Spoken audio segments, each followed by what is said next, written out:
구원을 베푸신 참으로 선하신 하나님께 예배합니다. 하나님은 영이시니 예배하는 자가 성령과 진리로 예배할지니라. 아멘.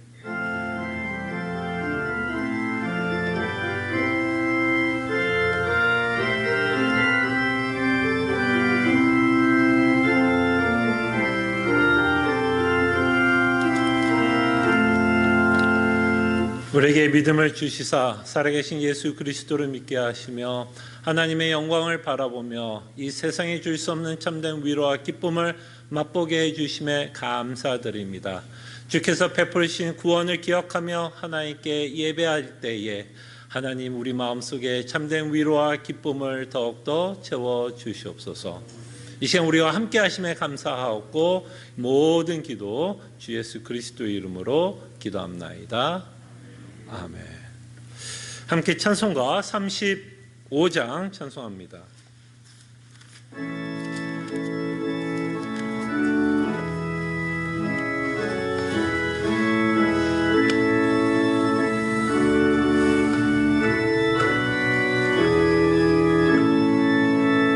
큰 영화로신 주 이곳에 오셔서 이 모인 자들로 주 백성 삼으사 그 중에 항상 계시고 그 중에 항상 계시고 큰 영광 나타내소서.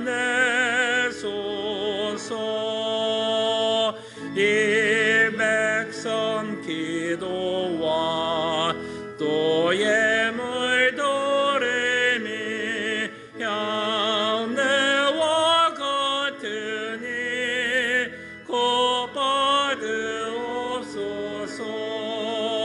주 예수 크신 복음을 주 예수 크신 복음을 만 백성 듣게 하소서.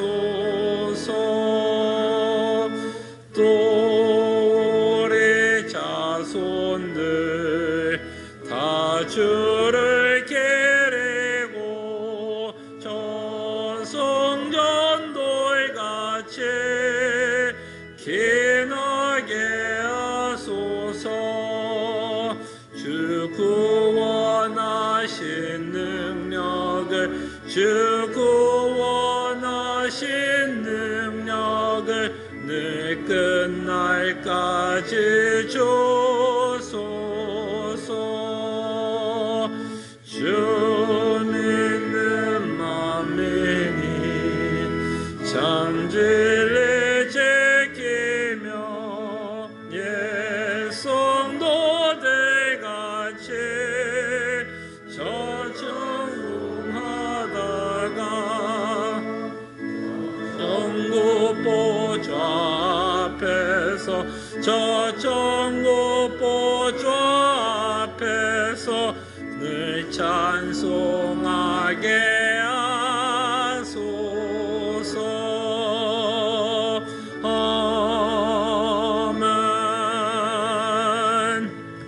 한 말씀 제가 한 구절 봉독해 드리고요. 말씀을 기억하며 한 주의 삶을 회개하고 주의 은혜를 구하는 시간 갖습니다. 내가 궁핍함으로 말하는 것이 아니니라. 어떠한 형편이든지 나는 자족하기를 배웠노니 나는 비천에 처할 줄도 알고 풍부에 처할 줄도 알아. 모든 일 곧 배부름과 배고픔과 풍부와 궁핍에도 처할 줄 아는 일체의 비결을 배웠노라. 아멘. 말씀을 기억하며 한 주의 삶을 회개합니다. 주님, 정말 우리에게 참으로 많은 은혜를 베풀어 주셨고 참으로 일용 양식도 공급해 주시며 또한 우리에게 구원을 베풀어 주고 있는데 한 주간을 살아가면서 우리가 자족하지 못했다면 이 시간 우리로 회개하게 하여 주시고 돌이키며 참으로 그리스도 안에 있는 참된 위로와 기쁨을 맛보며 살아갈 수 있도록 주님 은혜를 베풀어 주시옵소서. 정말 내 은혜가 족하다라는 그 은혜로 정말 하나님 앞에 자족함을 고백하며 살아갈 수 있는 하나님의 백성 되게 하여 주시옵소서. 주님 도와주시기를 원합니다. 아버지, 한 주간의 삶을 돌이키며 정말 우리가 주께서 베풀어 주신 은혜로 만족하고 자족하며 살아왔는지 다시 한번 이 말씀을 통해 돌아보는 시간 되게 하여 주시옵소서. 주께서 우리에게 필요한 모든 일용할 양식을 공급해 주시며 더욱더 우리에게 구원의 은혜를 베풀어 주셨는데 우리가 자족하지 못하고 염려와 불안과 불만 가운데 살아가고 있었다면 주님, 저희들의 마음을 돌이켜 주시사 예수 그리스도 안에 있는 참된 위로와 기쁨과 자족함을 배우게 하여 주시옵소서. 참으로 내 은혜가 족하다라는 이 말씀이 우리가 참으로 믿고 살 수 있도록 주님 은혜를 베풀어 주시옵소서. 감사하고 살아계신 예수 그리스도 이름으로 기도합나이다. 아멘. 함께 일어나셔서 찬송가 300장 찬송합니다.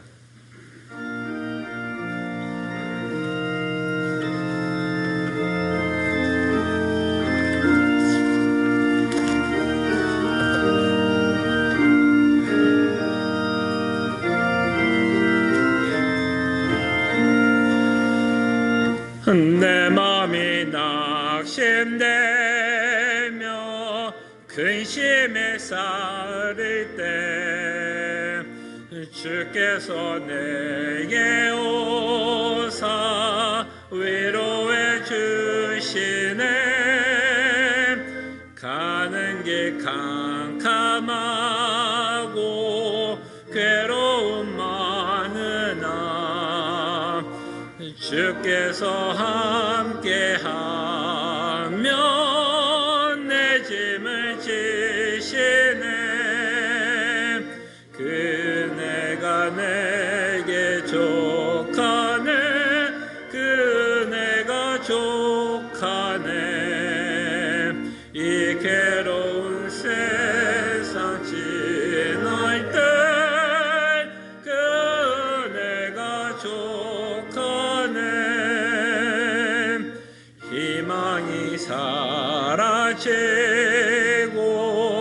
친구 날 버릴 때 주 내게 속삭이며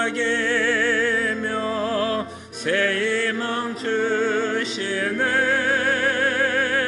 싸움이 맹렬하여 두려워 떨 때에 승리의 왕이 되신 좋은 들리네. 그네가 내게 족하네. 그네가 족하네. 이 괴로운 세상 지날 때 그네가 족하네. 번민이 가득 차고 눈물이 흐를 때 주 나의 곁에 오사 위로해 주시네. 환난이 닥쳐와서 어려움 당할 때 주님의 능력이 원수를 이기네. 그네가 내게 족하네. 그네가 족하네. 이 괴로운 세상 지날 때 그네가 족하네.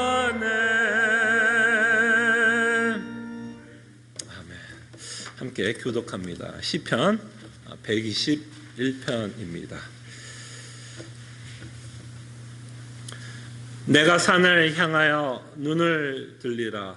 나의 도움이 어디서 올까? 여호와께서 너를 실족하지 아니하게 하시며 너를 지키시는 이가 졸지 아니하시리로다.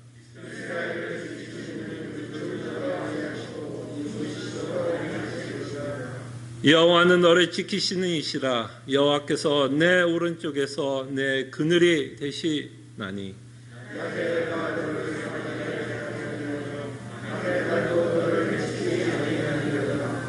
여호와께서 너를 지켜 모든 환난을 면하게 하시며 또 내 영혼을 지키시리로다.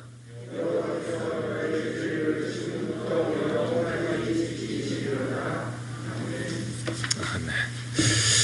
함께 우리 신앙을 고백합니다.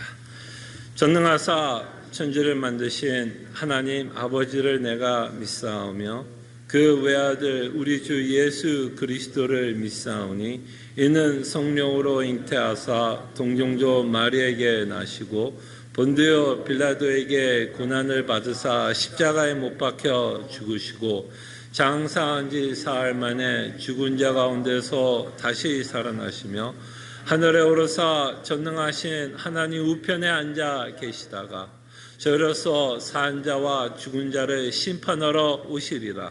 성령을 믿사오며 거룩한 공예와 성도가 서로 교통하는 것과 죄를 사하시는 것과 몸이 다시 사는 것과 영원히 사는 것을 믿사옵나이다.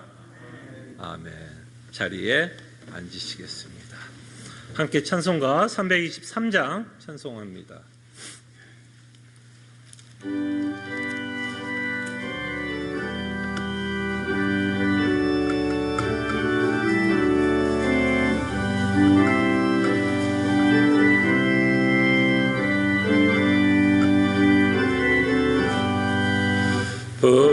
푸른바다 나서니 몸 어디든지 가오리다.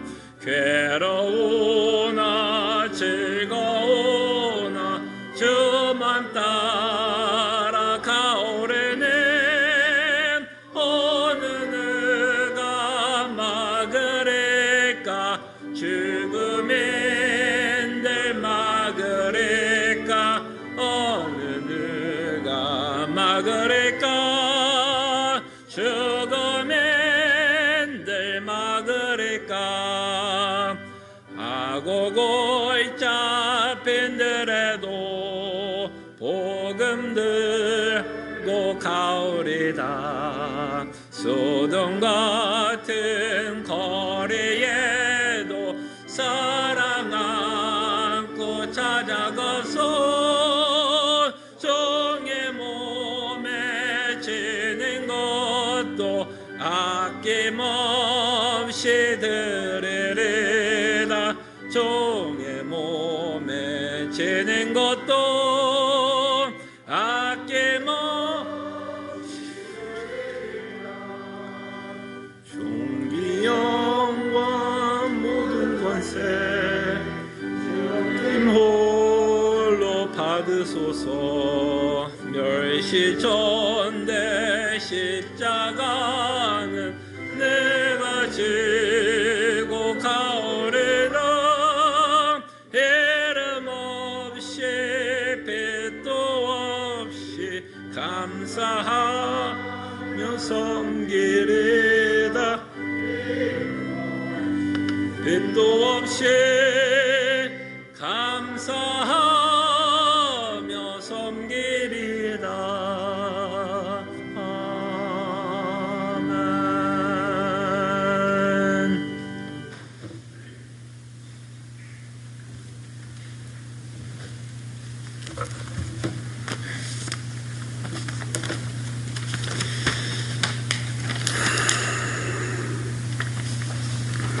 함께 기도드리겠습니다. 천지를 창조하시고 섭리하시는 전능하시고 거룩하신 성부, 성자, 성령 삼위 하나님, 하나님께서 그 아들의 형상을 본받게 하시려고 만세전에 미리 정하시고 예수 그리스도의 복음을 믿음으로 의롭다 하시어 자녀 삼으시고저 죄로 죽었던 저희를 부르신 삼위일체 하나님 은혜에 감사드립니다. 불순종한 이스라엘 백성들은 마음을 완악하게 하여 하나님이 허락하신 안식에 들어가지 못하였지만 예수님을 통하여 새 생명 얻은 저희들은 영원한 안식을 소망하며 예배드리는 특권을 얻어 사는 복된 자들로 삼아주신 은혜에 하나님께 찬양과 경배로 영광 돌립니다. 하나님 아버지, 예수 그리스도의 죽음과 부활을 통해 영생을 얻었고 심판에 이르지 아니하므로 사망에서 생명으로 옮김받은 복음의 참된 위로와 기쁨을 우리에게 주시고 또한 하나님이 우리에게 인치시고 보증으로 우리 마음에 주신 성령께서 친히 우리의 영과 더불어 우리가 하나님의 자녀인 것을 증언하시기에 이제는 더 이상 원수가 아닌 자녀로서 당당히 아바 아버지께 나와 드리는 이 예배 시간이 저희에게 큰 기쁨이 됨을 참으로 감사드립니다. 성령과 진리로 온 마음 다해 드리는 우리의 예배 받아주시옵소서. 이와 같이 하나님의 전적인 은혜로 그리스도 안에 있는 생명의 성령의 법으로 죄와 사망의 법에서 벗어났지만 여전히 사탄은 우리를 속이고 우리 안에 있는 죄성을 부추겨 하나님으로 만족하지 못하게 하고 복음이 주는 위로와 기쁨을 빼앗아 가려 하는 영적 전쟁 가운데 살아가는 우리를 긍휼히 보시옵소서. 하나님, 우리는 우리의 마음속에 죄성으로 인하여 여전히 이 땅에 속한 갈망을 가지고 살아갑니다. 세상 물질에 대한 혹은 자녀에 대한 그리고 명예나 취미 등 저마다 세상적인 갈망이 우리 안에 있음을 고백합니다. 하지만 사마리아 여인을 통해 배운 것처럼 육신적인 갈망은 결코 채워질 수 없는 갈망임을 깨닫게 하시고 바라옵기는 저 사마리아 여인이 만난 주님, 오늘 이 시간 성령의 역사하심 가운데 우리도 말씀을 통하여 다시금 만나 세상적인 갈망이 하나님을 향한 영적 갈망으로 변해가는 은혜를 우리에게 더해 주시기를 간절히 간구합니다. 내가 주는 물을 마시는 자는 영원히 목마르지 아니하리니 내가 주는 물은 그 속에서 영생하도록 솟아나는 샘물이 되리라. 주님께서 말씀하신 이 샘물이 세상의 안일함 속에 게을러진 우리의 심령에 다시금 성령의 불을 지피시고 말씀과 기도에 힘쓰며 사슴이 시냇물을 찾기에 갈급함 같이 우리의 영혼이 주님을 찾기에 갈급하게 하옵소서. 그리고 이렇듯 하나님을 사랑하는 마음으로 하나님을 섬기고 서로를 섬기도록 함께 공동체로 세워주신 시애틀 남포 제1교회는 언제나 예수 그리스도의 바른 복음이 선포되게 하시고 함께 그 복음을 지켜나가며 머리 대신 그리스도에게 연합되어 순종하는 교회 되도록 도와주시기 원합니다. 교육관에서 예배드리는 자녀들의 심령에도 동일한 은혜를 주시며 봉사하시는 선생님들에게 말씀의 은혜로 힘을 더하여 주시옵소서. 하나님 아버지, 특별히 육신이 연약하여 병상 가운데 있는 성도들 마음을 성령께서 붙들어 주시사 영원한 안식에 대한 소망 가운데 위로하여 주시고 비록 육신은 후패하여 갈지라도 천국의 소망으로 인한 평강이 그 마음과 생각을 지켜주시기를 간절히 기도드립니다. 저희가 단기 선교를 다녀온 카자흐스탄과 각 선교지의 교회들과 그리고 그리스도의 복음 붙들고 신실하게 바른 복음 전하기에 힘쓰는 주의 종들과 저들이 섬기는 교회들을 지켜주시고 복음의 능력으로 각 교회들이 하나님의 말씀 안에 든든히 세워져 가도록 성령 하나님 역사하시옵소서. 하나님, 오늘은 성찬식이 있습니다. 은혜의 수단을 사랑하는 교회가 되라는 말씀을 기억하며 주님의 살과 피를 나눌 때에 우리에게 주신 새 언약을 묵상케 하시고 예수 그리스도의 복음 안에 담긴 풍성한 은혜를 맛보는 시간 되도록 성령 하나님 우리의 심령 가운데 역사하시옵소서. 이제 송군춘 목사님 예수 그리스도의 복음의 말씀 선포하실 때에 성령님께서 담대하게 붙드시고 저희 모두는 하나님께서 오늘 우리에게 주시는 복음을 기대하며 주의하여 듣고 마음속에 담아 복음이 주는 위로와 기쁨 풍성히 맛보는 복된 시간 되도록 성령 하나님 시종을 주장하여 주시옵소서. 이 모든 말씀 예수님의 이름으로 감사드리며 기도드리옵나이다. 아멘.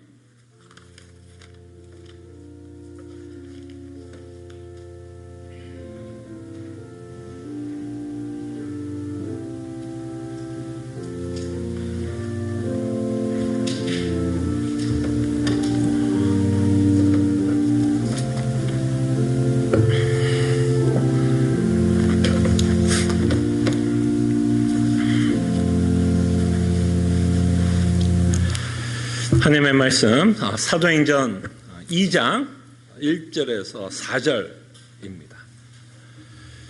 사도행전 2장 1절에서 4절. 하나님의 말씀이 이러합니다. 오순절 날이 이미 이르매 그들이 다 같이 한 곳에 모였더니 호련히 하늘로부터 급하고 강한 바람 같은 소리가 있어 그들의 앉은 온 집에 가득하며 마치 불의 혀처럼 갈라지는 것들이 그들에게 모여 각 사람 위에 하나씩 임하여 있더니 그들이 다 성령의 충만함을 받고 성령이 말하게 하심을 따라 다른 언어들로 말하기를 시작하니라. 아멘.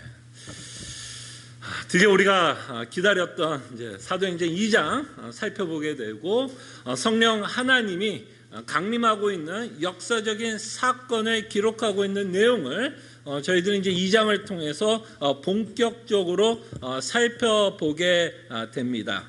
그래서 성령 하나님이 강림했던 역사적인 상황도 저희들이 좀 살펴봤으면 좋겠고, 중요한 거는 역사적인 상황, 사건 가운데 우리가 끊임없이 좀 기억하기를 원하는 것, 역사적인 사건 안에 숨겨진 메시지를 저희들이 들을 필요가 있을 것 같습니다.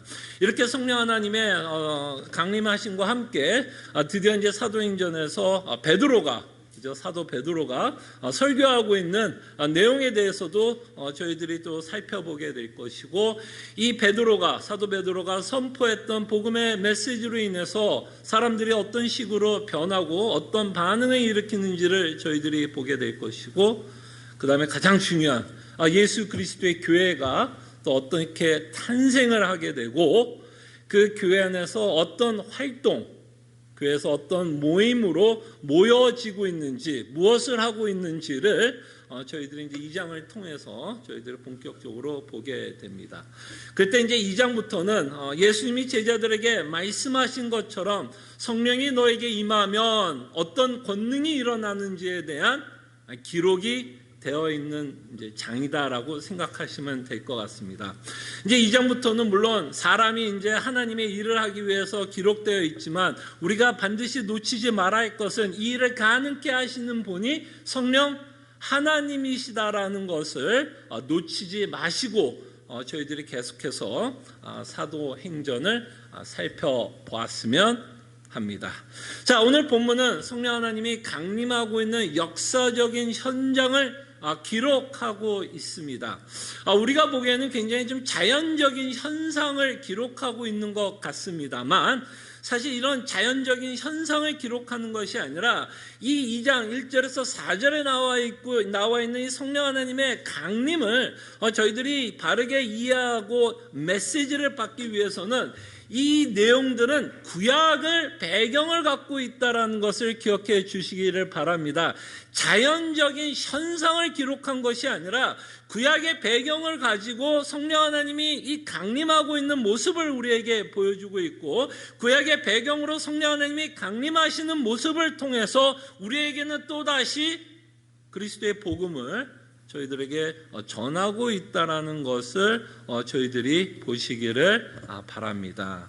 그때 너무 이게 너무 디테일하게 들어갈 수는 없지만 시간상, 그렇지만 여기 나와 있는 많은 이 단어들이 굉장한 의미들을 갖고 있다라는 것을 저희가 구약을 통해서 좀 연결을 시키면서 저희들이 생각해 보려고 합니다. 자, 성령 하나님이 강림하신 이 날은 유대교에서 굉장히 중요한 절기와도 연관이 되고 있다라는 것을 보게 됩니다. 오순절 날에 이미 이름에, 그죠? 누가는 굉장히 디테일하게 성령 하나님이 어느 절기에 오셨다라는 것을 기록하고 있는 것을 보게 됩니다. 자, 그럴 때 오순절은 유대교 또는 유대인들에게 굉장히 중요한 대표적인 절기 중 하나입니다. 마치 미국의 대표적인 홀리데이, 그러면 여러분 생각나는 홀리데이 몇 개가 있죠? 뉴 이어스 데이, 땡스기빙, 크리스마스, 이런 것들이 미국의 대표적인 홀리데이, 절기라고 좀 표현을 하기는 좀 그렇지만 어쨌든 중요한 날짜인 것처럼 유대교에서 또는 유대인들에게 굉장히 중요했던 몇 개의 절기가 있는데 그 중에 하나가 오순절입니다. 오순절, 하나님이 오순절 절기를 허락하시고 이 날에는 이스라엘 민족에게 요구했던 것들이 있었다는 것을 보게 됩니다. 그때 이 오순절이 갖고 있는 내용은 어떤 내용을 갖고 있냐면, 유대인들이 이제 가나안에 들어가면, 이제 출애굽기 이후에 신명기를 통해서 이제 제2세대가 이스라엘 민족이 가나안에 들어가면 이들이 이제 농사를 짓게 될 것입니다. 농사를 짓게 되면 첫 번째 열매를 그들이 맺게 될 것입니다. 그죠? 우리는 그것을 햇곤물이라고 그러나요? 햇곤물, 해자를 붙여서 표현을 하죠. 그런 것처럼 첫 열매를 뭐 하는 거냐면 하나님께 바치는 절기입니다. 첫 열매를 하나님께 바치는 열매가 됩니다.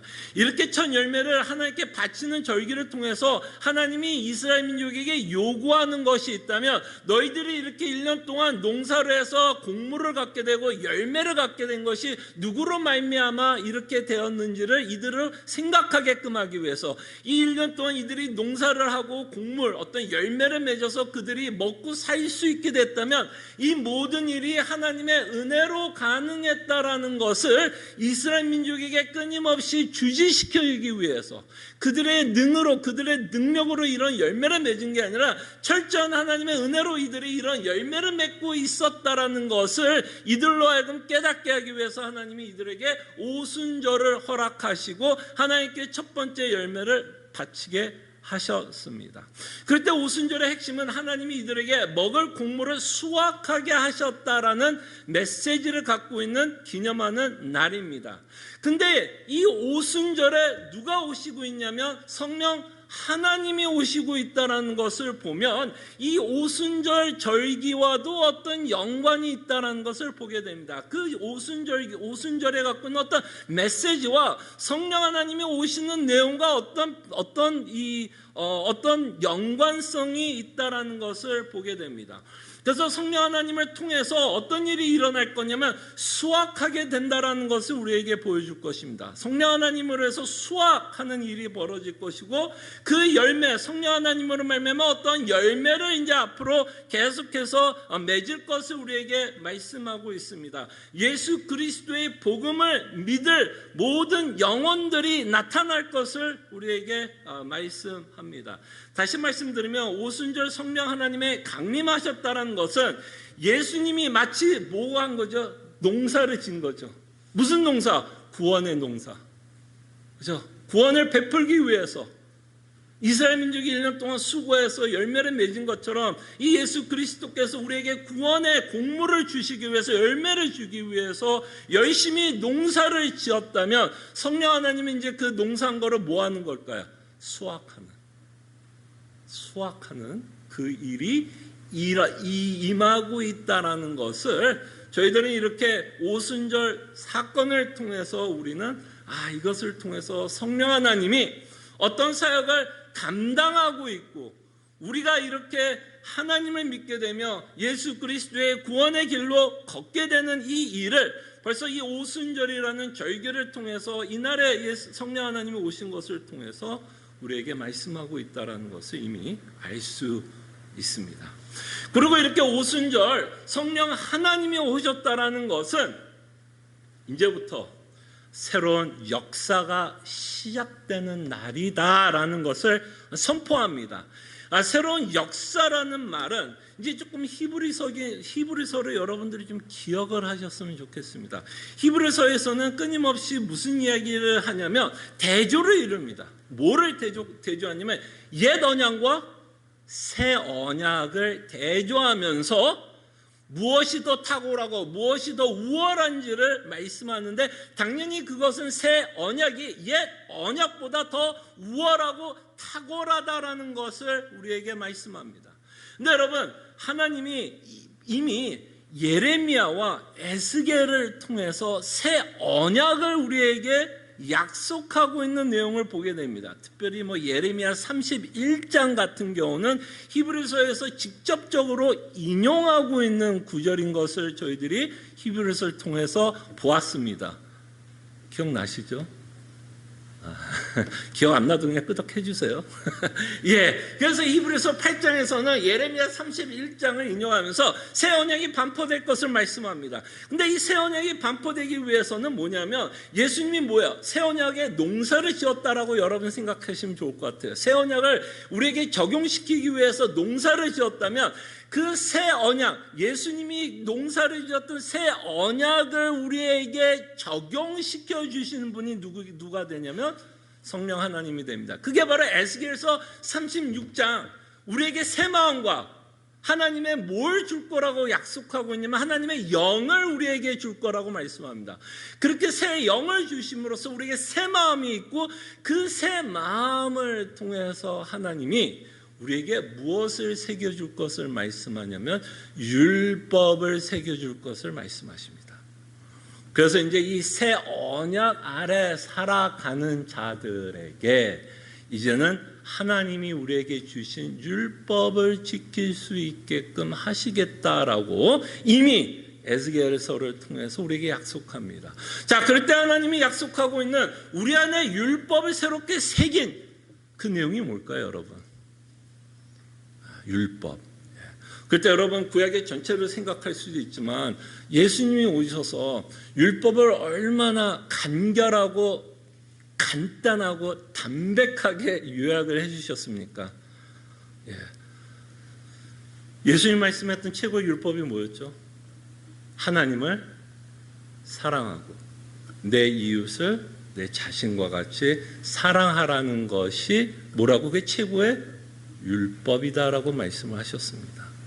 자, 그럴 때 성령 하나님이 우리에게 오셔서 임재하셔서 우리에게 새 율법, 우리에게 율법을 새겨줬다라는 말을 예수님이 말씀하셨던 그 율법과 적용을 시킨다면, 이제는 성령 하나님으로 말미암아 여러분들에게 새 마음이 있어 뭘 할 수 있게 됐죠? 하나님을 사랑할 수 있게 되었다는 겁니다. 이건 정말 놀라운 변화입니다, 여러분. 하나님을 사랑할 수 있다는 것. 물론 안타깝게도 하나님을 온전히 사랑할 수 있느냐라고 물어본다면 그건 아직은 아닙니다. 그러나 이제는 뭐 할 수는 있어요? 하나님을 사랑할 수 있고, 그리고 나도 뭐 하고 싶어요? 온전하게 하지 못하는 것 때문에 공고함이 있고 안타까움이 있고 곡하는 것이 있고 애통이 있지만, 그래도 내 안에는 어떤 마음이 있어요? 하나님을 사랑하고 싶은 마음이 생기고 있는 것을 보게 됩니다. 그렇기 때문에 여러분들은 하나님을 사랑하기 때문에 이 자리에 나와서 하나님께 예배하시는 거죠. 그죠? 그리고 여러분들은 하나님을 사랑하는 것과 함께, 이거는 동시적으로 옵니다. 동시적으로 오는 게 뭘까요, 여러분? 하나님을 사랑하는 것과 함께 내 이웃을 사랑하게 됩니다. 사랑하게 돼요. 자, 근데 이것도 조금은 안타까운 시점에 우리가 삽니다. 물론 온전하게 사랑하지는 못합니다. 그러나 하나님을 사랑하는 그 마음 때문에, 예수 그리스도의 복음 때문에, 그가 나에게 베푸신 그 용서하심과 용납과 관용, 그 긍휼하심과 오래 참으심을 우리가 맛봤기 때문에 잘은 못해도 끊임없이 우리는 무슨 고민을 하면서 살아갈까요? 무슨 고민? 내가 어떻게 하면 내 옆에 있는 성도를 사랑할까에 대한 뭐를 할까요? 고민은 하게 됩니다. 여러분들이 이 고민조차도 안 하고 있다면, 우리 교인들 중에 이런 분 없기를 바라. 고민조차도 안 하고 있다면 우리가 정말 하나님을 사랑하고 있는지는 정말 우리 스스로 물어봐야 돼요. 같이 갑니다. 아무리 내 이웃을 사랑하는 것을 떼어놓고 생각하려도 하나님을 사랑하는 것과 내 이웃을 사랑하는 건 언제나 뭐예요? 같이 갑니다. 그래서 우리는 잘은 못하지만 끊임없이 고민하게 되고, 그죠? 어떻게 하면 하나님의 백성들을 조금 더 관심을 갖고 사랑을 표현할 수 있을까에 대한 고민을 하게 되고, 그렇지 못하고 있는 내 모습을 보면서 또 어떨까요? 고통스러워합니다. 어쨌든 이런 우리의 모습들이 바로 이 성령 하나님의 강림하심을 통해서 여러분들에게 직접적으로 적용되고 있는 내용이에요. 이것이 바로 예수 그리스도께서 농사 지으면서 열매 맺고 있는 내용이란 것을 보게 됩니다. 예수님이 새 언약을 반포했고 그 새 언약을 우리에게 적용시키시는 분이 성령 하나님입니다. 거듭나기도 하시고 또 이 새 언약을 반포하심으로써 이 새 언약이 갖고 있는 최고의 혜택이 무엇이죠? 여러분, 최고의 혜택이 뭐예요? 아까 말씀드린 것처럼 여러분 하나님을 온전히 사랑하십니까? 라고 제가 물어본다면 여기 계신 분들 중에 한 명도 온전하게 사랑한다고 감히 고백할 수 있는 사람은 없을 것입니다. 그렇죠? 내 이웃은 내 자신과 같이 온전하게 사랑한다라고 고백할 수 있는 자가 있을까요? 사실은 없습니다.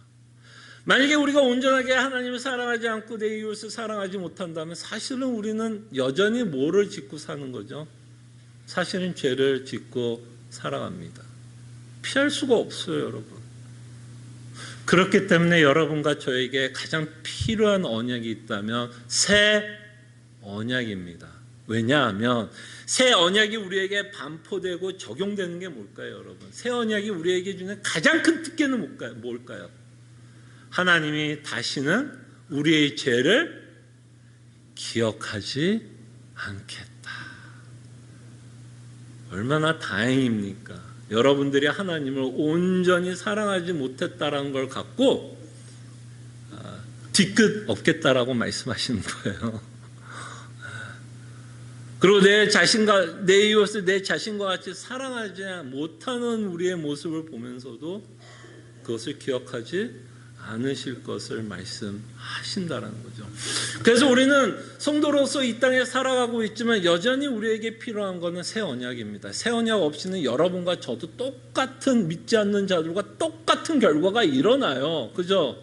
새 언약이 없으면 여러분과 저는 똑같은 일이 벌어집니다. 정죄함 가운데 하나님으로부터 심판을 받게 됩니다.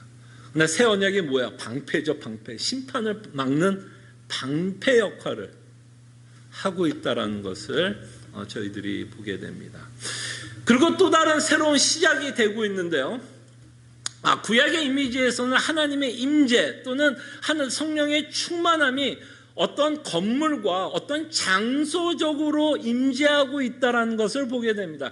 그래서 보통 구약 가운데 하나님의 임재하셨다 그러면 보통 어디 임재했다라고 그러죠? 어떤 건물이죠. 출애굽기를 통해서는 성막이라고도 표현할 수 있지만 그것이 시간이 흘러서 성전으로 전환되고 있는 걸 보면 하나님의 임재가 어디에 임해요? 어떤 건물 또는 장소적으로 하나님이 임재하고 있다는 것을 보게 되는데요.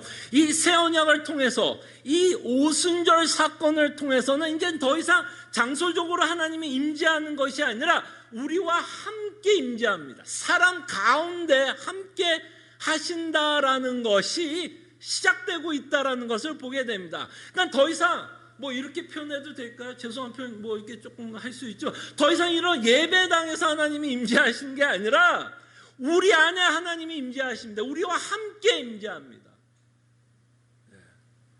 바로 그렇게 그 성전에 충만했던 하나님의 임재가 이제는 뭐예요?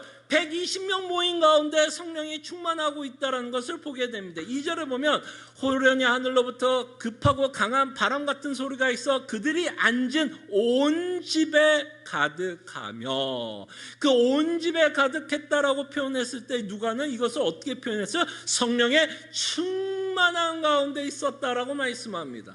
이거는 어마어마한 뭐라 그럴까, 전환입니다. 성막에서 이제는 사람에게, 우리에게 하나님이 함께 하십니다. 그것을 사도 바울은 이렇게 표현을 하고 있죠. 고린도전서 6장 19절에서 20절에 보면, 자 이제 주보를 보시면 될 것 같습니다. 자, 너의 몸은 더 이상 성전과 성막이 아닌 너의 몸은 너희가 하나님께로부터 받은 바 너희 가운데 계신 성령의 전인 줄을 알지 못하느냐. 야, 이거는 뭐 구약 유대인으로서는 상상도 할 수 없는 일이 지금 벌어집니다. 성령의 전인 줄을 알지 못하느냐. 너희는 너희 자신의 것이 아니라 값으로 산 것이 되었으니 그런즉 너희 몸으로 하나님께 영광을 돌리라. 그래서 이제는 뭐예요? 여러분 안에 성령 하나님이 함께 하십니다. 여러분들이 성령 하나님이 함께 하신다는 것은 벌써 여러분들이 하나님의 말씀이 믿어지고 그 말씀 때문에 우리 안에 기쁨이 넘치고 그로 인해서 여전히 우리가 잘은 못하지만, 온전히 잘은 못하지만 그래도 하나님의 뜻대로 살아가려고 우리는 부득불 노력하면서 애쓰면서 살아가고 있다면 그것이 바로 성령 하나님이 우리와 함께하고 있는 모습이라는 것을 저희가 보게 됩니다. 그래서 사도가 이렇게 말하는데 값으로 샀대요. 그 값이 뭘까요, 여러분? 누구의 값이에요? 이거는 사실 예수님의 값이었죠. 아까 말했던 예수님이 농사를 지었던. 근데 그 농사의 값은 뭐였죠? 예수님의 피잖아요. 그가 십자가의 죽으심으로 말미암아. 그러니까 여러분들의 값어치가 어느 정도인지 아세요, 여러분? 여러분들의 값어치가 어느 정도인지 아세요? 뭐 이렇게 표현하면 너무 조금 좀 징그러운 표현일지 모르지만 예수님만큼 여러분 값어치가 나가는 거예요. 누구 값으로 샀어요? 예수님의 피로 여러분들을 샀습니다. 여러분들의 좀 값어치를 세상 값어치와 비교하지 않았으면 합니다. 우리는 세상의 것으로 내 값어치, 내 존재를 뭐랄까 평가할 때가 참 많지 않습니까? 특히 여기 계신 분들, 이제 어른들은 보통 뭘로 가지고 여러분 자신을 평가합니까? 많은 경우가 내가 갖고 있는 뱅크 어카운트 스테이트먼트를 가지고 내 자신을 좀 평가할 때 있지 않습니까? 아, 그래도 미국에서 참 열심히 살았네. 내 뱅크 어카운트 보니까 내가 지금 미국에서 20년 동안 뭐하고 산 거야? 이거밖에 안 돼? 우리는 끊임없이 보이는 것으로 우리 자신을 평가합니다. 내가 갖고 있는 어떤 명예, 학력, 지연, 내가 갖고 있는 백그라운드. 그래서 우리는 이런 말 좋아하죠. 뭐 내가 지금 가진 게 없으면 이제 무슨 얘기 많이 해요? 왕년에 이제 얘기 꺼내야죠. 왕년에 말이야, 내가 왕년에는 이랬어. 그게 다 뭐예요, 사실은? 다 뭐예요? 세상 가치관을 가지고 우리의 존재를 뭐 하는 걸까요? 평가합니다. 평가해요. 그때 여러분들의 존재의 값은 예수님입니다. 예수님. 이 세상에 어떤 것보다 여러분들이 그리스도 안에 있으면 가장 값어치 있다는 것을 놓치지 않으셨으면 좋겠어요. 그 그리스도 안에 있는 것 때문에 내 존귀함이 높아졌으면 좋겠어요. 당당했으면 좋겠고요. 담대했으면 좋겠고요. 초라한 게 아니라 좀 담대하게 어깨 피고 괜찮아. 세상 사람들이 나한테 뭐라고 그래도 상관없어. 왜? 예수님이 나를 사랑하시니까. 내가 사는 건 이제는 내 안에 누구 말미암아, 예수 그리스도로 말미암아. 내 안에 누가 살아요? 예수님. 내 안에 예수님. 이 세상을 창조한 그 예수님이 나와 함께 거주하고 있고 나와 함께 하고 있다라는 그것이 우리에게 가장 큰 위로가 되고 소망이 되고, 또 세상에 대해서 담대하게, 괜찮아, 너희들이 나를 어떻게 생각해도 괜찮아, I don't care. 왜? 하나님이 나를 존귀하게 생각하니까. 그런즉 너희 몸으로 하나님께 영광을 돌리라. 그때 여러분, 정말 성령의 전을 갖고 있는 사람들은 정말 하나님께 어떻게 영광을 돌리는 게 영광을 돌리는 걸까요, 여러분? 하나님께 영광을 돌린다 그러면 여러분들은 어떤 이미지가 가장 많이 생각나세요? 어때요? 제가 하나님께 가장 큰 영광을 돌리는 사람 같아요? 목사가 하나님께 가장 큰 영광을 돌리는 것 같아요? 그래도 뭐 하나님 일 한다고 지금 여러분 앞에 뭐 예배를 인도하고 설교 준비하고 목회하고 있으면 어떻게 제가 하나님께 가장 영광을 돌리는 사람이에요? 자기의 모든 것 버리고 선교사로 아프리카 오지 같은 데 가서 복음을 전하면 그자가 하나님께 최고로 영광을 돌리는 사람일까요? 도대체 누가 하나님께 영광을 돌리는 사람일까요, 여러분? 어떤 직분을 맡은 자? 교회에서 열심히 일하는 자? 어떤 자가 정말 하나님께 영광을 돌리는 자일까요? 저는 하나님께 영광을 돌리는 자는 저는 이렇게 이해하고 믿습니다. 예수 그리스도의 복음으로 말미암아 기뻐하고 감사하며 위로를 받고 소망을 갖고 살아간다면 저는 그 자가 하나님께 영광을 돌린다고 생각합니다. 왜? 하나님이, 예수님이 이 땅에 오셔서 하시려고 했던 일이 뭐였죠? 여러분 다 목사 만들려고 예수님이 오셨어요? 여러분들 다 선교사를 만들려고 이 땅에 오셨습니까? 여러분들 직분자로 다 세우려고 예수님이 오셨어요? 아니잖아요. 예수님이 이 땅에 오신 이유는 십자가로 말미암아 우리의 죄의 문제를 해결하고 부활을 통해서 우리가 다시는 죄의 권세에 있지 아니하며, 예수님이 이 땅에 오셔서 새 언약을 세우시고 성령 하나님이 오셔서 그 새 언약을 우리에게 적용시키기 위해서 예수님이 오셨다면 가장 큰 영광은 뭘까요, 여러분? 가장 큰 영광은 뭘까요? 그 하나님이 하신 그 구원이 나에게 가장 값지고 그로 말미암아 이 땅에 살아가는 이유와 소망과 위로를 받고 있다면 제가 여러분들에게 정말 개런티합니다. 여러분들은 저보다 더 영광스럽게 하나님 앞에 사시는 분입니다.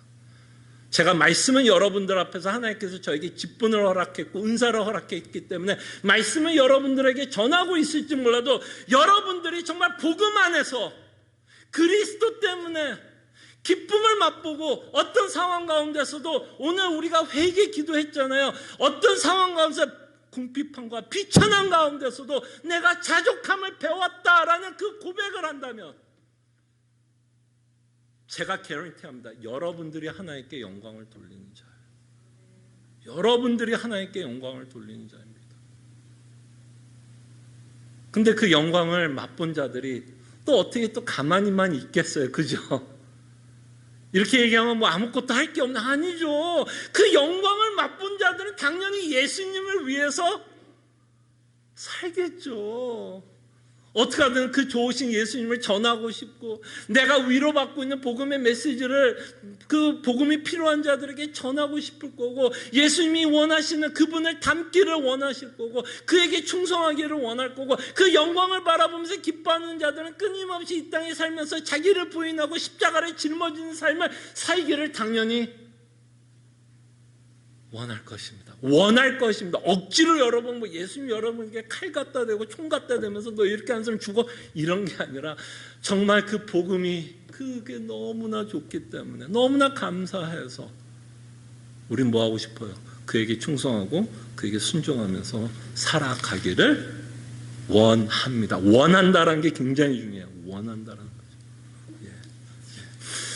그래서 이제 우리가 이제 성전이 되어 성령 하나님이 우리와 함께 하십니다. 이건 진짜 성령 하나님이 오심으로써 이제 새로운 역사가 시작하고 있다라는 것을 저희들이 보게 됩니다.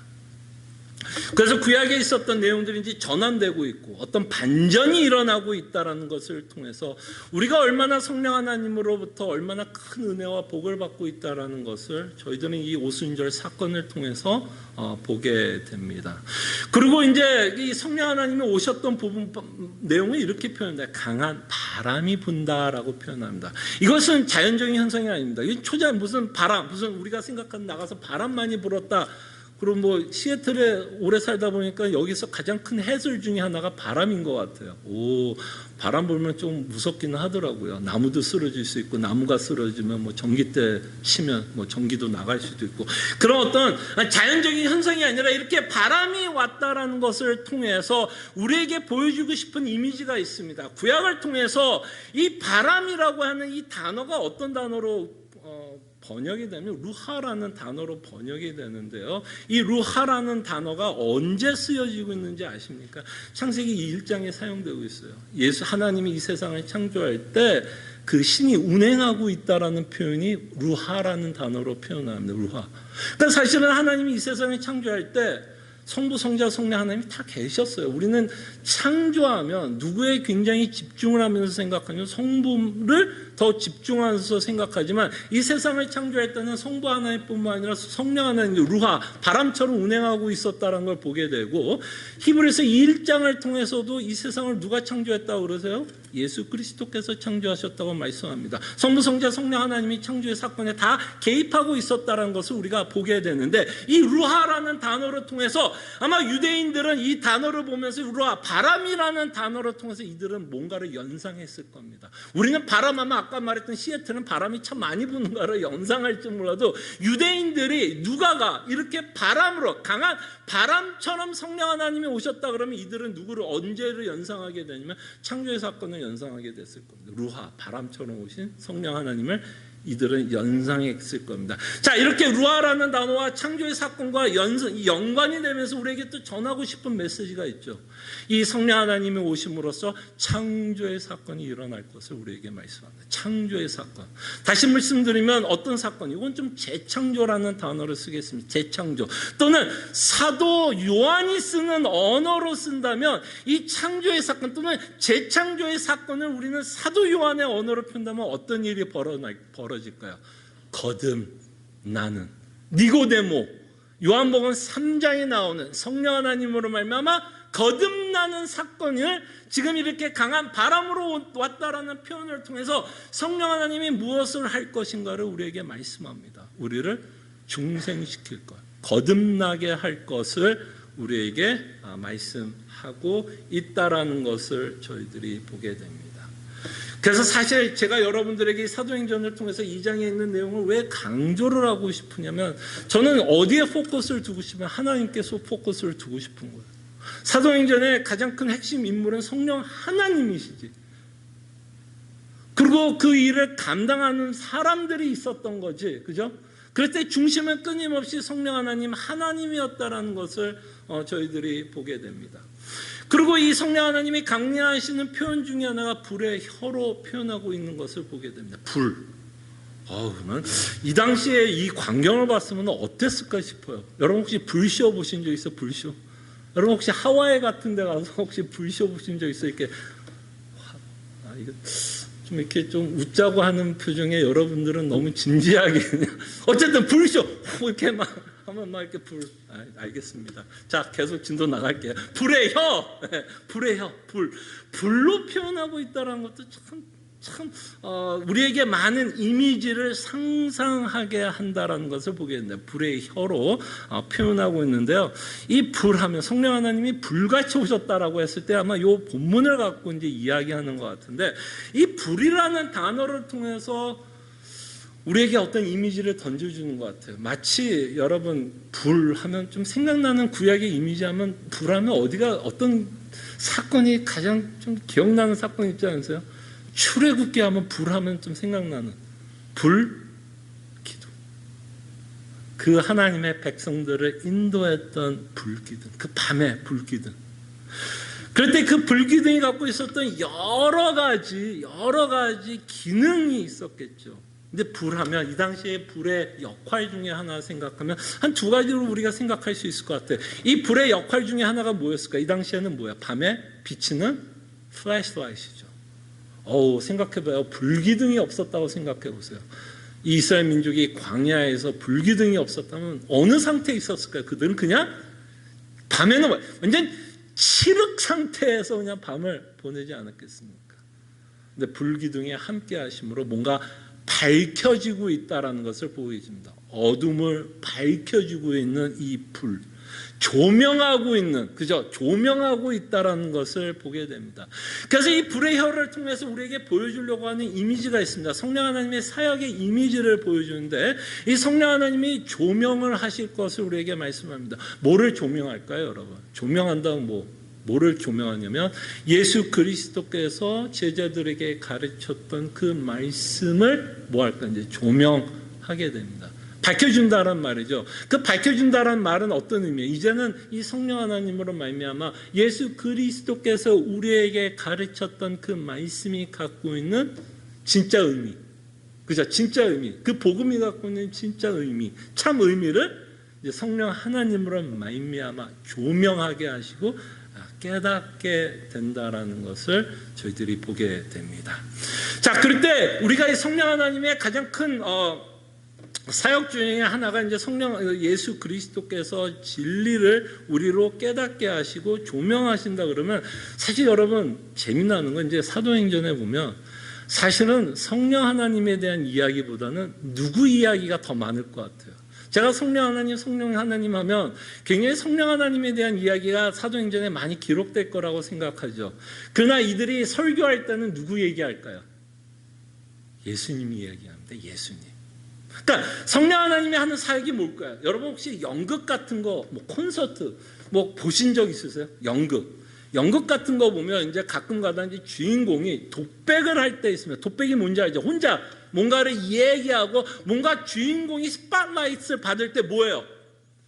불 딱 꺼지고 이 스팟라이트 쫙 키면 그 주인공에게만 뭐가 돼요? 집중되고 있는 것을 보게 되죠. 바로 그 역할을 누가 하는 거예요? 성령 하나님이 하십니다. 마치 스팟라이트처럼. 누구를 조명해요? 예수 그리스도를 조명합니다. 그래서 이제 사도들의 설교하는 내용을 보면 재밌게도 성령 하나님이 누구이신지에 대한 설교보다는 누구에 관한 이야기가 또 다시 드러나게 되냐면 예수 그리스도가 누구시고 무엇을 했으며 구약을 통해서 무엇을 이루셨는지에 대한 설교의 내용이 기록되고 있는 것을 보면 성령 하나님이 하시는 일은 예수 그리스도가 누구시며 그가 무엇을 하셨는지를 우리로 깨닫게 하시는 분으로 사역하고 있다는 것을 보게 됩니다. 그 다음에 또 이 불기둥이 했던 역할 중에 하나가 뭐였을까요, 여러분? 조명. 그 불기둥, 여러분 사막 가운데 있었던 불기둥을 생각해 보십시오. 밝게 조명을 비추는 역할도 알지만 또 밤에 또 어떤 역할도 할까요? 밤 되면 사막은 보통 어때요, 여러분? 무진장 춥습니다. 그때 이 불기둥이 어떤 역할을 할까요?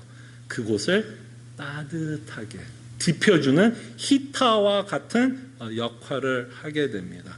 그래서 성령 하나님이 어떻게 할까요? 우리 마음을 부드럽게 하고 따뜻하게 하는데 그 따뜻하게 하게 하는 그 내용 중에 하나가 뭐냐면 다시 한번 예수 그리스도로 말미암아 그 복음이 갖고 있는 하나님의 사랑하심을 성령 하나님을 통해서 여러분들 뭐하게 할까요? 맛보게 하십니다. 그러므로 하나님의 뭘 느낄까요? 하나님의 따뜻한 그 온기를 이 성령 하나님을 통해서 단지 지식적인 동의뿐만 아니라 하나님이 얼마나 우리를 사랑하고 있는지를 성령 하나님을 통해서 깨닫게 하십니다. 그래서 로마서 8장 14절과 18절에 보면 성령 하나님의 역할을 이렇게 말씀하고 있죠. 로마서 8장 14절에서 18절 말씀입니다. 무릇 하나님의 영으로 인도함을 받는 사람은 곧 하나님의 아들. 여러분들이 아들이라고 표현합니다. 이건 두 가지 역할이 다 있죠. 하나는 신분적인 내용도 있지만 그 아들이라는 것을 통해서 그 아버지는 뭘 할까요, 여러분들은? 사랑하겠다라는 아버지의 의지가 들어있다라는 것을 보게 됩니다. 그 아들은 이제 어떤 일들이 벌어지냐면 15절을 보면 너희는 다시 무서워하는 종의 영을 받지 아니하고 양자의 영을 받았으므로. 다시는 왜 우리가 무서운 영을 받지 않아요? 우리가 죄를 지으면 사실은 무서워야 돼요, 안 무서워야 돼요? 죄를 지으면 당연히 온당히 당연히 하나님으로부터 심판과 정죄를 받아야 될 거라 생각한다면 우리는 두려움과 무서움이 있어야 되는데 누구 때문에? 아까 말씀드린 것처럼 새 언약 때문에 우리는 더 이상 정죄받을, 심판받을 거에 대한 두려움은 없게 된다는 것이죠. 너희는 다시 무서워하는 종의 영을 받지 아니하고 양자의 영을 받았으므로 우리가 아빠, 아버지라고 부르짖느니라. 이 내용은 참 설명하기가 참 어려운 부분인 것 같아요. 이 당시에 좀 상황과 정황을 저희들이 이해하면 이 양자가 되었다는 의미는 어마어마한 내용입니다. 사실은 이렇게 양자가 되어서 그 당시 어떤 신분으로 겪는 뭐라 그럴까요? 신분으로 겪는 특권 계층은 많았을까요? 적었을까요? 적었습니다. 사실 그 아버지가 어떤 부하고 어떤 직권자이고 그 직권을 누릴 수 있는 사람들은 뭐였어요?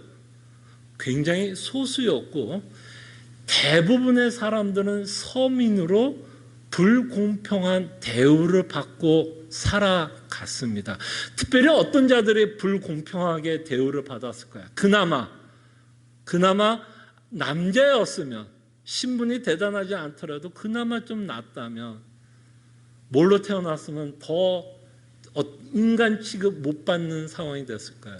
노예로 또는 여자로 태어났다면 좀 이렇게 표현하면 죄송합니다. 좀 인간 취급을 받지 못했던 시대였습니다. 그럴 때에 여자였고 종이었던 자들이 사회에서 소외받고 버림받고 그죠? 언제나 사람들로부터 이렇게 조롱거리가 되었던 자들에게 이 양자가 되어서 아들이 됐다라는 이 말은 그들에게는 굉장한 뭐가 있었을까요? 임팩이 있었을 거예요. 와, 나 같은 비천한 자가 아들이 된다고? 내가 딸이고 내가 여자인데 내가 종인데 지금 내가 노예인데 내가 양자가 된다고? 이거는 그들에게는 엄청난 뭐였을까요? 복음이었습니다. 그들에게는 엄청난 복음이었어요. 그 당시 기독교가 갖고 있는 가장 특이했던 것 중에 하나가 뭐였냐면 평등이었습니다. 기독교가 갖고 있었던 메시지에 가장 특이했던 어떤 종교와도 굉장히 특이하게 달랐던 메시지가 있다면 평등이었어요. 남종이나 여자나 자유자나 그죠? 다 그리스도 안에 구별이 있다? 하나다. 그때 그 여종들, 남종들은 그 말이 굉장히 혁명적으로 들렸을 때였어요. 그때 우리는 이 말이 우리에게도 좀 혁명적으로 들렸으면 좋겠어. 너무 익숙하면 뭐 양자라는데 이렇지 뭐죠. 정말 여러분과 저는 하나님의 원수였습니다. 비천한 자였어요. 그냥 하나님으로부터 영원히 그저 심판을 받고 영원한 하나님의 심판과 고통 가운데 영원히 살았어야 될 비천한 자들이었습니다. 그런 자들을 하나님이 뭘로 삼아주신다고요? 아들로 삼아준다는 겁니다. 아들. 이건 여러분 여자이기 때문에 기분 나쁠 필요가 없어요. 이 아들이라는 말은 여러분 다 들어가는 표현이에요. 그 아들이라는 단어를 통해서 뭐를 사도가 얘기하고 싶으냐면 아버지가 갖고 있는 모든 특권, 모든 상속, 모든 것 너도 누린다라고 이야기하고 싶은 겁니다. 이게 바로 여러분과 제가 예수 그리스도를 믿는 가장 큰 기쁨입니다. 우리가 아빠 아버지라 부릅니다. 여종이나 남종이 하나님을 아빠 아버지라 부른다는 건 이건 그 당시로서는 상상도 못하는 이야기를 지금 사도 바울이 합니다. 아빠 아버지라 부른다. 여러분들과 제가 천지를 지으신 하나님을 아빠 아버지라 부릅니다.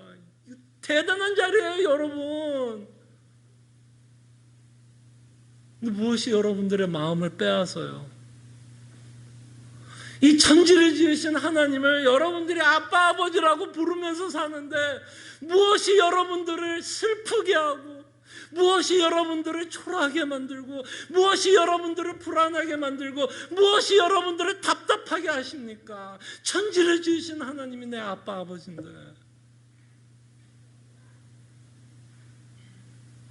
무엇이 여러분들을 자족하지 못하게 하고 무엇이 여러분들 하여금 불만을 갖게 하십니까?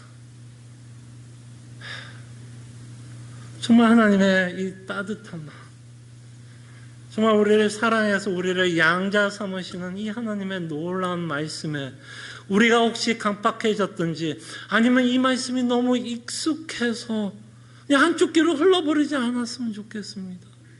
여러분들과 저는 양자 될 수 있는 자들이 아니었어요.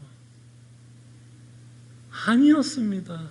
근데 이제는 여러분들을 아버지를 하나님을 아빠 아버지라 부르고 성령이 친히 우리의 영과 더불어 우리가 하나님의 자녀인 것을 증언하십니다.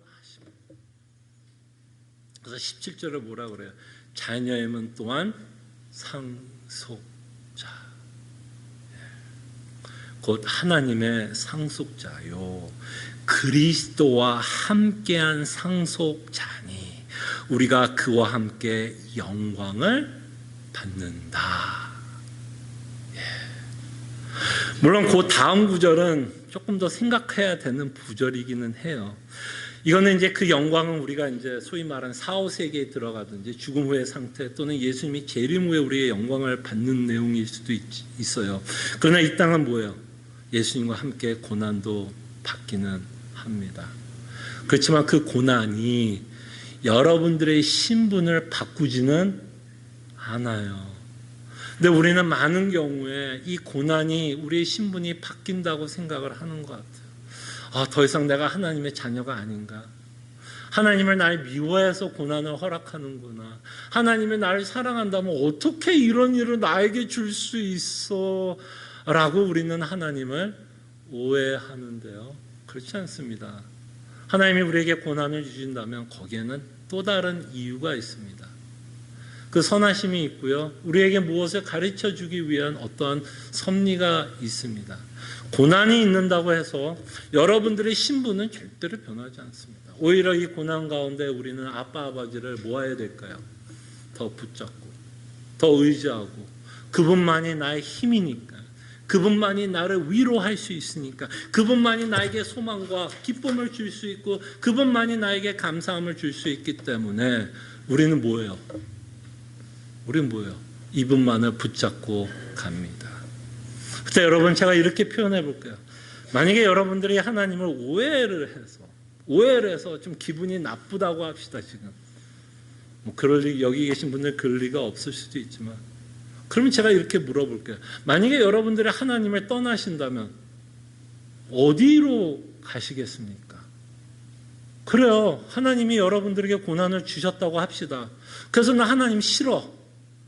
나 안 믿을래. 그럼 여러분 어디로 가면 여러분들이 그토록 원하는 위로와 기쁨과 소망을 누리겠어요? 어디로 갈 수 있어요? 어디 가면 여러분들이 그토록 애타는 그 샘물을 마실 수 있을까요? 없어요. 그렇기 때문에 은혜를 아는 자들은요 오히려 뭐 할까요? 하나님, 예수님 다리 붙잡고 갑니다. 갈 데 없어요. 가면 어디로 갈 건데요? 없어요. 세상은 여러분들에게 정말 여러분들이 원하는 기쁨 세상은 없어요. 잠깐은 있어요. 잠깐은 줄 수 있어도 궁극적인 기쁨은 없어요. 금방 실증 날 거예요. 이 세상이 주는 기쁨은 실증 금방 나요. 그럼 또 다른 거 찾으러 가야 돼요. 하이네처럼 먹이 찾아 광야를 그냥 헤매다가 우리 인생 끝날 수 있습니다. 그때 여러분 정말 하나님이 여러분 사랑하고 있다라는 것, 여러분들이 하나님의 자녀라는 것을 끊임없이 누가 확인시켜주고 확신해줘요? 제가 아니에요. 그죠? 누가요? 성령 하나님이 끊임없이 여러분들을 위로하고 여러분들이 하나님의 자녀라는 것을 끊임없이 지금 여러분 안에서 지금 뭐예요? 소리 지르고 계십니다.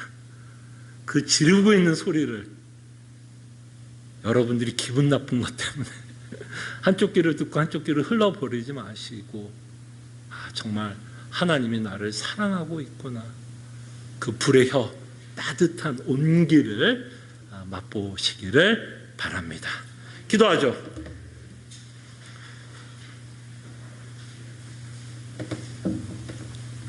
성령 하나님이 이 땅에 오신 것을 통해서 다시 한번 말씀을 기억하시면서 하나님께 기도하며 주의 은혜를 구하는 시간 갖겠습니다. 기도하죠.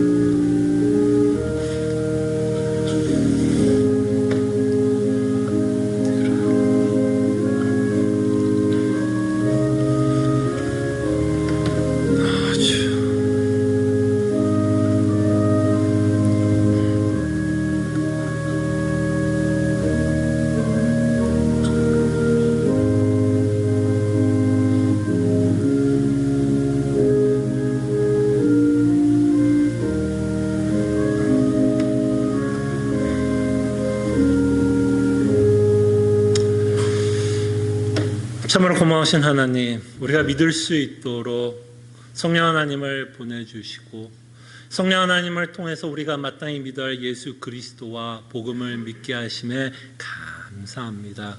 우리가 자녀라는 사실 잊지 않게 하여 주시고, 어떤 상황과 환경 가운데서도 하나님을 의심하지 않고 오해하지 않으며 하나님의 상속자라는 것을 잊지 않고 살아가게 하여 주시옵소서. 감사하고 살아계신 예수 그리스도 이름으로 기도합나이다. 아멘. 지금부터 저희가 성찬 예식을 시작하는데요. 함께 일어나셔서 찬송가 187장 찬송합니다.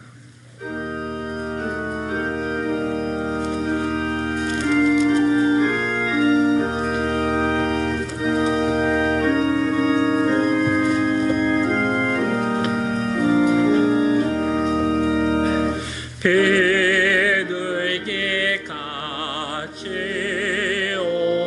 온유한 은혜의 성령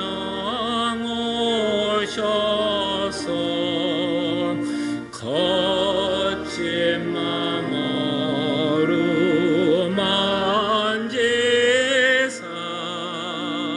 외로워 평화 주소서. 진리의 빛을 비추사 주의 길 바로 걸으면 주님의 옆에 모시고 경건히 살게 하소서. 주님과 동행하면서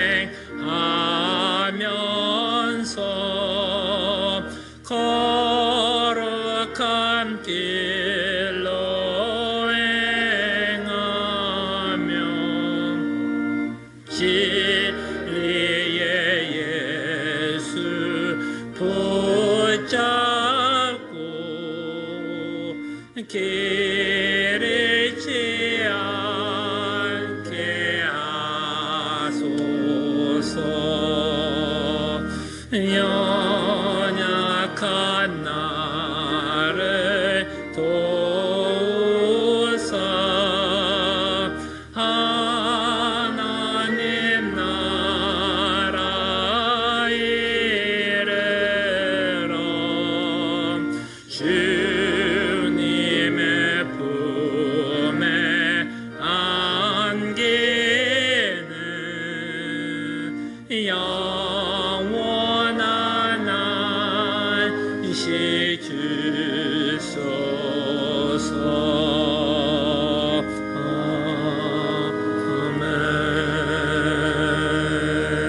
아멘. 하나님의 백성들이여, 하나님이 주시는 축복의 말씀, 위로의 말씀 믿으시기를 바랍니다.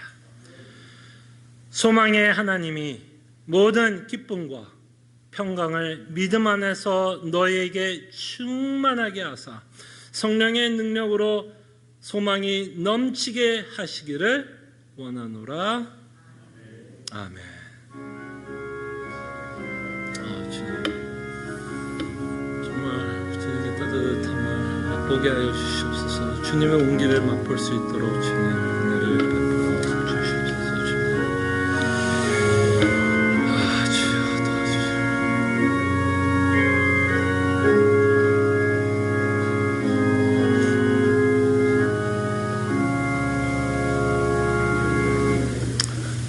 우리 또 옆에 좀 뒤에 앞에 계신 분들 우리 좀 반갑게 인사했으면 합니다.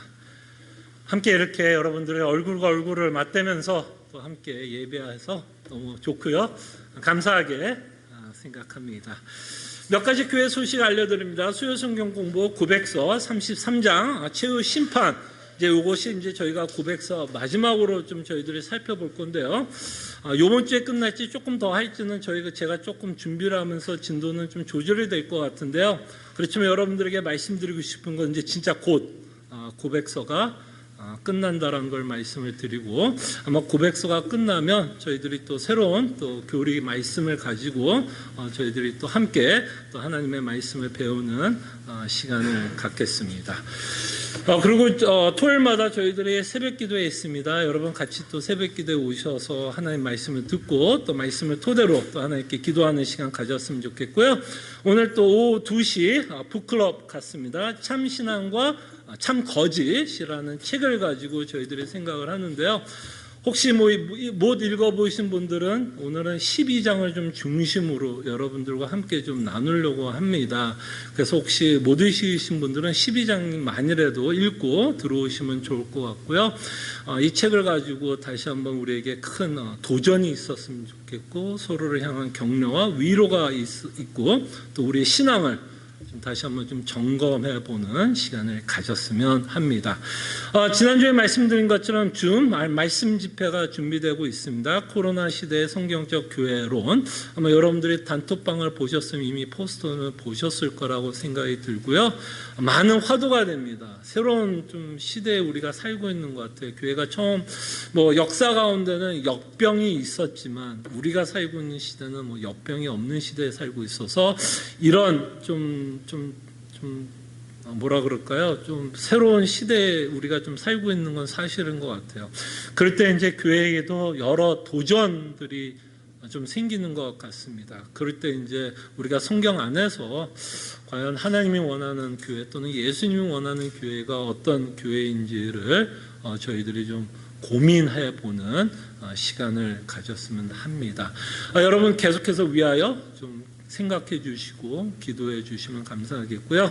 다음 주 데일라이트 세이빙 시작합니다. 3월 14일 오전 2시가 3시가 됩니다. 매번 헷갈립니다. 저도 약간 2시가 3시가 되면 1시간을 잃어버린다고 합니다.